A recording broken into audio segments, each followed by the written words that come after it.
það ekki rétt hjá mér að þetta stærsti bókamarkaður frá upphafi?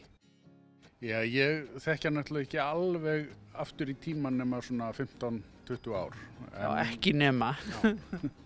En af þeim árum þá hann stærstur, já. Ég held ég þorði bara fullera það. Hvað þetta svona cirka margar bækur? Ég treysti mér ekki alveg að telja þetta. Nei, miðað við Excel-skjalið þá þetta rétt tæplega 6.000 titlar. Já. Þannig að það ættu allir að geta fundið eitthvað við sitt hæfi ef þeir eru annað borð læsir. Og jafnvel ef þeir eru það ekki þá eru myndabækur og alls konar. Jú, það öll flóran. Já. En þetta svona, maður tekur bara eftir í hvað vantar. Því að það vantar alltaf eitthvað. Já, það alltaf, fólk að spyrja ákveðna titla og svona meir en aðra?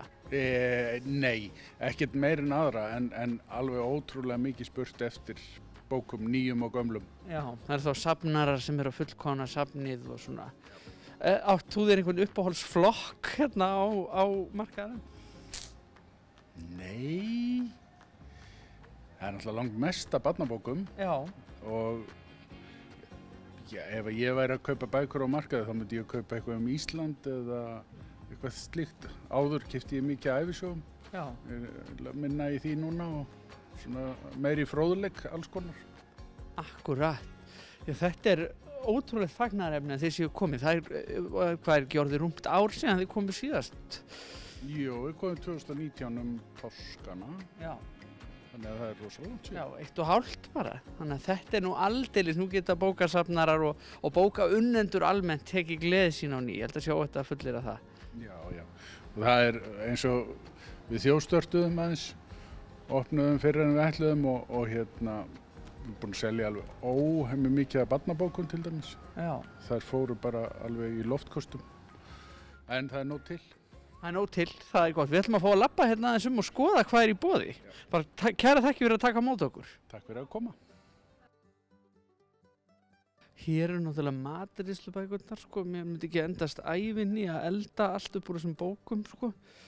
Það umdeilda bókin hans Frikka Dórsar sem vantaði hveitið í eina uppskriftina. Nú, maður ætti að prófa það. Hannyrðir, ég hugsa, ég láti það nú alveg eiga sig, sko. Hér erum við komin eftir yfir einhverja lífsspeki, sjortarar kynlíf fyrir önnum kaði fólk, já, kennir ýmissa grasa. Já, þetta fannst mér svolítið athyglisvert. Hér eru sko ljóðin og notaðar bækur. Ég veit ekki hvort það vísitandi að þetta haft saman, sko. Það hefur nú löngi farið í taugarnar á mér sem leikhúsmaður, sko, í bókatíðindum þá alltaf leikrit og ljóð saman en það kom aldrei út neinn leikrit, sko, en ég veit ekki hvað flokkurinn heitir þetta. En þetta æðislegt. Hér eru hljóðbækur á diskum, það allt til maður lifandi og hér byrja barnabækurnar og það eins og hann Kalli var að segja okkur stærsti flokkurinn. Þetta náttúrulega bara, ég veit ekki hvað margir metrar að borðum hérna fyrir allan aldur. Kettlingurinn sem enginn vildi eiga og hvolpurinn sem gat ekki sofið. Já. Kötturinn sem átti 1.000.000 líf, það nú örlítið fleiri líf en Bubbi á í Borgarleikhúsinu, það eru bara 9. Og kettir almennt held ég, en svona þetta. Já, ég finni nú kannski ekkert sem mig langar til þess að lesa hérna í barnabókunum þó þetta sé glæsilegt úrval. Ég held ég sé bara vaksin upp úr þessu þó að maður vaxi svo sem aldrei upp úr góðri barnabók, ég ekki að segja það. Við skulum ekki hæra okkur hérna bara út í horni, sjá hvað hér. Taka svona stikkprufur af öllu mögulegu. Já. Hér eru ævisögurnar, já. Það nú það. Ég held náttúrulega, hef ekki annar hver Íslendingur gefið út ævisögu á einhverjum tímapunkti. Ég held það. Það allavega hljótum að eiga einhvers konar heimsmet í, ég náttúrulega þetta bókaútgáfu almennt, en líka ævisögum. Þetta náttúrulega gríðarlegt úrval. Það bara allt frá Hrafnkels sögu Freys goða yfir í glænýjar bækur. Þannig að Það er nú ekki að kvarta yfir því að maður finni ekki eitthvað. Hvítabirnir á Íslandi. Það eru nú sem betur ekki mjög algengir en örugglega mjög fróðlegt að fræðast það. Hérna er nú hinn frábæra bók Glæpur við fæðingu eftir Trevor Noah. Hún ætti nú eiginlega að vera hjá ævisögunum. Hún vilst hérna yfir í æðisleg bók. Og hérna er komin í málfræði og hérna er þess að bara sérflokkur farartæki. Sígildir bílar í mál og myndum, flugvélar, mótorhjól.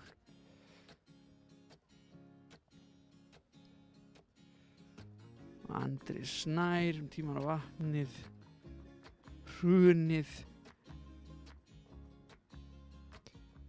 Þetta er alveg magnað. Svo eru það náttúrulega skáldverkin. Það er náttúrulega svolítið eins og með barnabækurnar, óendanlegt. Þá þarf maður líka að velja, vill maður fá þetta í kilju, vill maður fá þetta innbundið.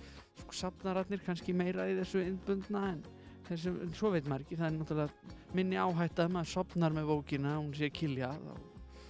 Minni skaði skíður. Svínshöfuð, Bergþór Snæbjörns.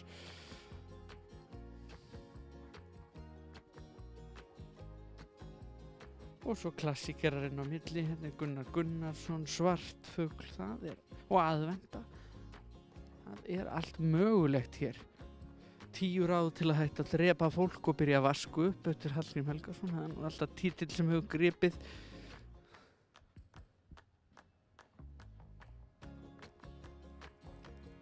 Þetta er hálfgert áhættuatriði fyrir mann eins og mig að koma hérna inn, sko. Mér líður svona eins og óvirkum alka sem kemur inn á bar. Því að ég var forfallinn bókasafnari, svo ég aðeins náði að hemja mig svona með árunum, sko. En svo þegar maður kemur hérna inn að þá veit maður ekki alveg hvað gerist. En það er allt í lagi. Hér er mér þess að Nóbelsskáldið, Gallu úrvali, Brekkukotsannál, Atómstöðin og Kvæðahver. Hver annar er betri?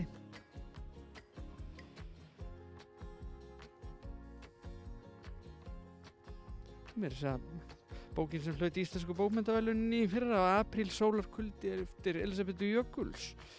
Það er allt til. Og ljósmyndabækur og svo náttúrulega því það var allir og ömmur þeirra verið í göngutúrum í sumar, þá er hérna alls konar gönguleiðir. Þannig að það er þeir sem ekki viltust í sumar, eða kannski þeir sem viltust í sumar ætti að verða sér út einhverjar kortabækur hérna til þess að tryggja að það gerist ekki aftur.